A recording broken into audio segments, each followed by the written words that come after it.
자, 지난주에 이재명 후보의 선거법 파기환송심과 대장동 1심 재판이 대선 이후로 연기됐죠. 이에 이어서 오늘 오전에 위증교사 2심 재판도 또 연기가 됐다는 속보가 나왔습니다. 자, 이렇게 되면 이제 대선 전에 이재명 후보에 대한 재판 부담은 모두 털었다, 이렇게 보면 되는 건가요? 예, 사실상 그렇게 봐도 무방할 것 같습니다. 이 부분이 뭐 재판부의 소송 지휘권의 어떤 결정일 수 있는데 다만 근거가 아주 없는 게 아닙니다. 헌법 116조를 보면 이 피선거인, 그러니까 입후보자들에게는 선거운동의 기회가 균등하게 보장되어야 된다라고 되어 있습니다. 때문에 이 어떤 대선 주자가 정파를 떠나서 보수든 진보든 사법 자제가 좀 가동돼야 되는 그런 영역인 부분이 있고, 유권자의 판단에 마치 사법부가 개입하고 정치적인 행위를 하는 것처럼 오독되는 건 사법부의 신뢰 자체를 굉장히 저해할 수 있어서 아마 이런 여러 사건과 관련해서 대선 이후로 기일이 연기된 것으로 사료됩니다. 네. 자, 일단 이재명 대표가 본격 선거운동에 돌입한 오늘, 배우자 김혜경 씨는 선거법 위반 항소심 선고를 앞두고 있습니다.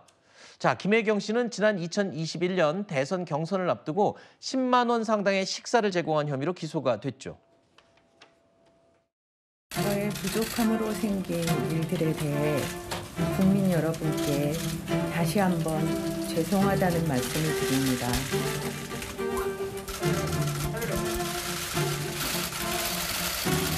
공직자의 배우자로서 모든 점에 조심해야 하고 공과 사의 구분을 분명히 해야 했는데 제가 많이 부족했습니다. 제가 져야 할 책임은 마땅히 지겠습니다. 김혜경 여사 공직선거법 항소심 당 일각에서 선고도 연기해야 한다는 주장도 있는데 뭐 법원이 법과 상식에 따라 잘 판단할 거로 믿습니다. 자, 민주당 입장에서는 김혜경 씨의 재판도 이재명 후보와 마찬가지로 대선 이후로 연기해야 한다, 이런 주장인 겁니다. 그런데 글쎄요, 이재명 후보 같은 경우에는 선거의 공정성, 형평성을 위해서 미뤄졌다, 또는 나중에 당선될 경우에 헌법 84조 논란도 그렇죠. 적용이 되는 그런 인물이지만 배우자는 어떻게 되나요? 그것이 포함이 되는 건가요? 지금 법률상으로, 명문화되는 법률상으로는 배우자까지 포함됐다라고 할 수가 없겠죠. 네. 헌법 84조는 대통령 본인에 대한 그렇죠. 소추 여부이고, 또 아까 말씀하셨던 부분들도 전부 선거 후보로서의 어떤 후보의 어떤 제약을 하면 안 된다이지, 후보 배우자라든지, 또는 그렇다면 폭넓게 얘기해서 가족들도 전부 다 운동원으로 뛸 수가 있고, 여러 가지 어떤 상황들이 있습니다. 포괄적으로 그 모든 것을 다 담고 있다고 생각하지는 않고요. 이게 만약에 영향을 미친다, 안 미친다고 한다면 배우자를 공식적으로 어떤 직위로 우리가 인정하는 셈이 되거든요. 네. 그런데 우리는 대통령의 영부인을 미국과는 달리 어떤 특별법 같은 것으로서 지위라든지 임무를 부여하지 않습니다. 네. 그냥 공직자가 아닌 사람이에요. 네. 단지 후보의 어떤 선거운동을 돕는 사람입니다. 선거 기간 동안은. 그렇다면 이렇게까지 확대해서 해달라는 것은 그야말로 입법의 어떤 사유화의 하나의 어떤 상황이 아니냐. 혹자는 이렇게 주장을 합니다. 그러면 윤 전 대통령의 재판도 선거 이후로 연결해야 되는 거 아니냐. 윤 전 대통령의 지금 재판 역시 하나의 정당에 지대한 어떤 영향을 미치는 게 아니냐. 네. 저는 뭐 그 주장에 대해서 결코 수긍하지는 않지만, 그러나 그런 주장도 나올 수 있다는 겁니다. 이재명 후보 본인에 대한 재판은 뭐 형평성 이야기가 적용이 가능하겠지만 배우자의 재판도 지금 진행되는 것까지 미루자는 건 좀 너무한 게 아니냐, 지나친 게 아니냐, 이런 주장이거든요. 일단 뭐 당의 공식 입장은 아니다라는 말씀을 좀 먼저 네. 드리고요. 일부 이 대통령 선거의 경우에는 배우자의 부분까지도 굉장히 중요한 변수로 이렇게 또 생각되는 부분들도 있고 했기 때문에 선거에 영향을 줄 수 있는 부분이 있다면 그런 부분들에 대해서 고려를 해달라라는 부분들을 일부 의원들께서 주장을 하신 걸로 그렇게 알고 있습니다. 네. 지금 이 사안에 대해서 좀 전에 뭐 그 김혜경 여사의 목소리도 나왔습니다만 본인이 이 부족한 부분이 있었다라는 점을 인정하고 있고 또 책임지겠다라는 생각을 갖고 있기 때문에 법과 원칙 또 상식에 따라서 뭐 법원에서 잘 판단해 주실 거다 그렇게 생각하고 있습니다.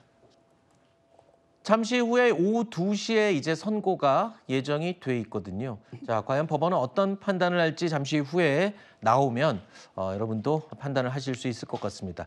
김혜경 씨는 3년 전의 대선 때와는 달리 이번 선거에서는 공개 일정을 자제하고 있습니다. 이른바 로우키 모드를 유지하고 있는 건데요. 선거 지원에 직접 나설 것이냐라는 취재진의 질문에도 즉답을 회피하는 모습이었습니다.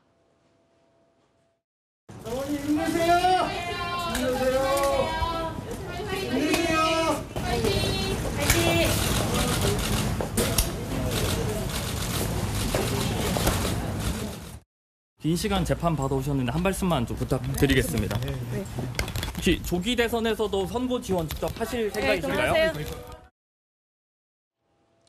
제가 조금 전에 말씀드린 것처럼 잠시 후에 오후 2시에 항소심에서 김혜경 씨에 대한 이 선고가 내려집니다. 이게 유죄일 경우에는 아무래도 네. 직접 선거 유세나 지원에 나서는 거는 좀 부담스러울 것 같고 무죄가 나오더라도 혹시 활동에 제약이 있지는 않을지 어떻게 예상하십니까? 아마 이제 항소심에서 무죄로 변경이 된다면 뭐 법률적으로나 정치적으로 선거 지원을 하고 선거 운동을 하는 데는 완전한 제약이 좀 사라졌다고 볼 수 있을 것 같고요. 네. 만약에 1심에서와 마찬가지로 공직선거법이기 때문에 100만 원 이상형을 선고받게 되면 이제 본인의 피선거권은 박탈이 됩니다. 근데 본인이 네. 출마를 할 분은 아니기 때문에 네. 다만 이 피선거권이 박탈되는 5년의 기간 동안 선거운동도 제약을 받게 됩니다. 그래서 항소심에서 이제 100만 원 이상이 나오게 되면 선거운동에 대해서는 아무래도 장애가 생길 수밖에 없지만 현실적으로 이게 항소심이고 대법원 단계의 상고심 단계가 남아있기 때문에 이번 대선 기간 동안 실질적으로 선거 지원을 하는데 제약이 생길 가능성은 좀 매우 낮아 보입니다. 아, 그렇군요.